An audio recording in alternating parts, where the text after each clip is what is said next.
এই দোয়াটা শিখে নেন, ইনশাআল্লাহ আপনার জীবনের সমস্ত সংকট কেটে যাবে।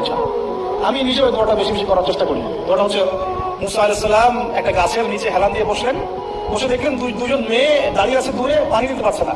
লোকজন পানি নিয়ে যাচ্ছে, ওরা দাঁড়িয়ে আছে বেচারি। মুসা আলাইহিস সালাম গিয়ে বললেন, কি সমস্যা আপনাদের? এটা নিয়ে আপনারা আবার মেয়েদের সাথে কথা বলার চেষ্টা করেন।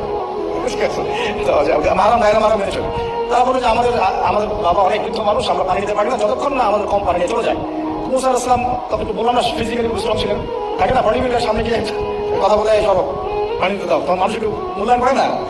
তো মুসা আলাইহিস সালাম এভাবে পানি দিয়ে দিলেন এবং গাছের থেকে পানি পান করালেন, করিয়ে গাছের নিচে এসে বসে আছেন।